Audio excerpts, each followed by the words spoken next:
Hello everybody, मैं doctor Vikram मस्कर हूं, एक घुटने और कंधे का विशेषज्ञ नई दिल्ली इंडिया से।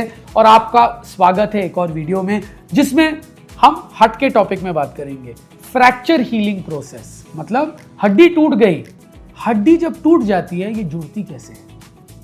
नाउ याद रखिएगा, आप सब बने हो, आपकी बॉडी बनी है कोई भी चीज से जूझने के लिए और ज्यादातर चीजों को हील करने के लिए। मतलब हीलिंग एक नेचुरल प्रोसेस है।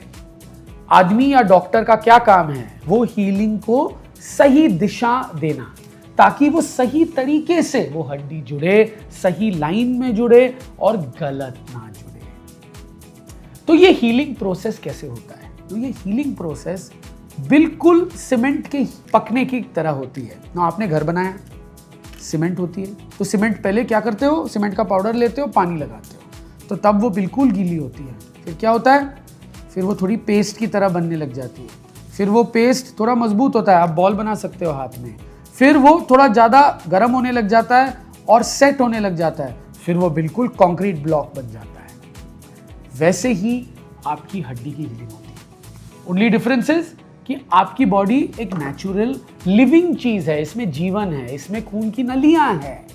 तो जैसे हड्डी टूट जाए तो बदन जो है वो लगने लग जाता है, चलो यार इसको जोड़ो।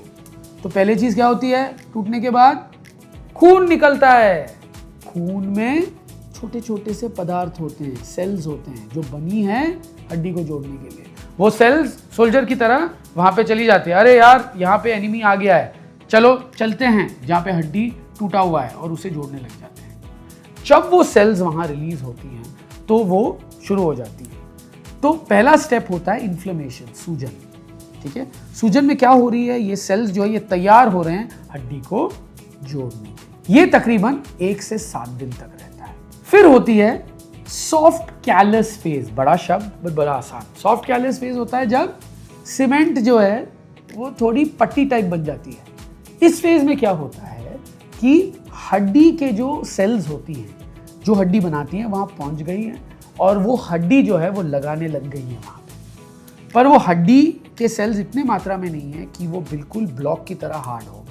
तो ये थोड़ी सॉफ्ट होती है वहां पे, पर बनना शुरू हो गया है। इसमें खून की नलियां आने लग गई है। पहले फेज में सारा ब्लड वल सब निकल गया, अभी ये खून की नलियां आने लग गई हैं नई हड्डी के अंदर। ये लास्ट करता है 1 से 3 हफ्ते। फिर आता है स्टेज 3, हार्ड कैलस फॉर्मेशन। इस फेज में हड्डी और भी मजबूत होने लग जाती है, खून की नलियां और भी आने लग जाती हैं, पर बॉडी को पता नहीं चलता कितना हड्डी बनाना है, तो वो बहुत सारा हड्डी लगाने लग जाता है वहां पे। तो जब आप एक्सरे में देखते हो दिखती है कि यार बहुत ज्यादा हड्डी बन गई है, शेप की जो है वो चेंज हो गई है थोड़ी ज्यादा। तो ये हार्ड कैलस फेज होती है। इसमें थोड़ी सीमेंट की ब्लॉक जो है हार्ड होने लग गई है, एकदम से मजबूत होने लग गई है कि आप आसानी से तोड़ नहीं सकते। फिर ये जो है 3 से 6 हफ्ते लास्ट करती है। फिर लास्ट फेज होता है रीमॉडलिंग फेज, 6 हफ्ते से 12 हफ्ते, मतलब 1.5 महीने से 3 महीने। इसमें क्या होता है? इसमें बॉडी को लगने लग जाता है मैंने तो थोड़ा ज्यादा ही हड्डी लगा दी है यहाँ पे, अभी थोड़ा शेप करते हैं इस हड्डी में। तो शेप कैसे करता है हड्डी? कई ऐसे सेल्स होते हैं जिसे हम ऑस्टियोक्लास्ट बोलते हैं, इनका काम है साफ सफाई। तो वो लगने लग जाते हैं कि भाई यहाँ हड्डी की जरूरत नहीं, यहाँ हड्डी की जरूरत नहीं, वो निकालने लग जाते हैं और शेप करने लग जाते हैं। ये फेज बच्चों में बहुत ज्यादा है। तो बच्चों में अगर फ्रैक्चर हो जल्दी हील हो जाती है और बिल्कुल लगता ही नहीं है थोड़े दिन बाद कि ये फ्रैक्चर हुआ भी है, पर हम सब में होता है। तो फ्रैक्चर हीलिंग की स्पीड किस चीज पे डिपेंडेंट है? नंबर 1, टाइप ऑफ फ्रैक्चर, कहाँ पे फ्रैक्चर हुई है। कहीं ऐसे हड्डियां हैं जहां खून की नलियां अच्छी है तो वो जल्दी जुड़ने लग जाती है।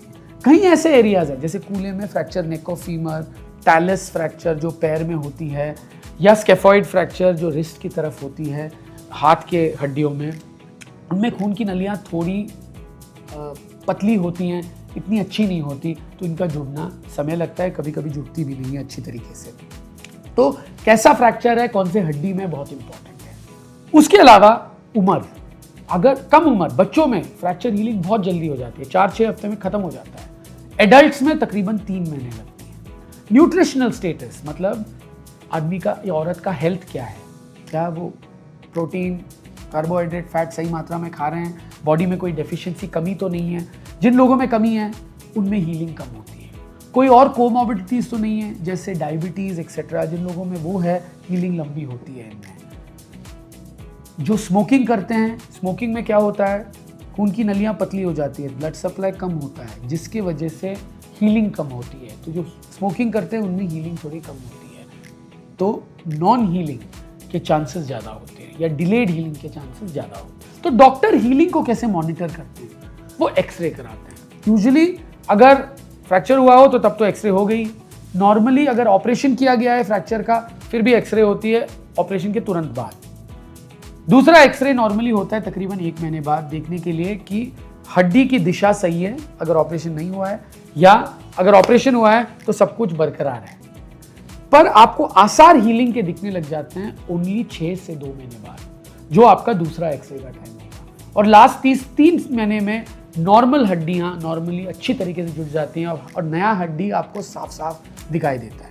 कई ऐसे हड्डियां जैसे fracture neck of femur, scaphoid और टैलिस मैंने बोला था, इनमें वो हड्डी दिखने में टाइम लगती है, तकरीबन 9 महीने भी लग सकती हैं हड्डी को जुड़ने के लिए। तो जब हड्डी ठीक से नहीं जुड़ती, 2 तरीके के होते हैं ठीक से नहीं जुड़ने वाले। एक होता है नॉन यूनियन, मतलब हड्डी जुड़ी ही नहीं है। ये क्यों होता है? आइदर आपको कुछ प्रॉब्लम हो बदन में, आपकी कुछ डेफिशिएंसीज कमी हो, स्मोकिंग कर रहे हो, या डायबिटीज़ एक्सेट्रा हो, या ऐसा हड्डी टूटा है जहाँ पे खून की नलियाँ ही नहीं हो, तो कभी कभी बॉडी हड्डी को जुड़ता ही नहीं है। ऐसे हम नॉन यूनियन बोलते हैं।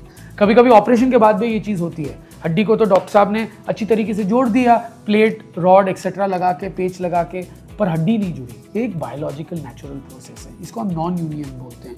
ये बहुत ही इंपॉर्टेंट चीज़ है, इसको रिकग्नाइज करना सही टाइम पे, क्योंकि हो सकता है ज़रूरत पड़े फिर से हड्डी को जोड़ने के लिए, ऑपरेशन के लिए। अगर ऑपरेशन हुआ हो तो बोन ग्राफ्ट लगाने के लिए, मतलब दूसरी जगह से हड्डी लेके वहाँ लगाना ताकि जुड़ने की क्षमता जो है वो बढ़े, या ऑपरेशन को फिर से करना अगर ऑपरेशन सही तरीके से नहीं है।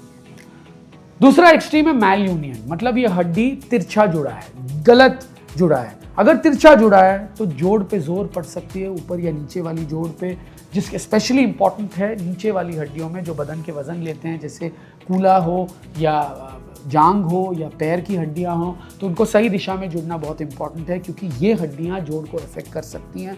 तो मैल यूनियन में क्या होता है, अगर थोड़ा हो तो हम छोड़ भी सकते हैं, पर ज़्यादा हो तो हम हड्डी को फिर से तोड़ के सही दिशा में जोड़ते हैं। याद रखिएगा, हर फ्रैक्चर अद्भुत होती है, अलग होती है। हर फ्रैक्चर में इंपॉर्टेंट चीज़ होती है आपको समझना कि हीलिंग एक नेचुरल प्रोसेस है बॉडी का करना।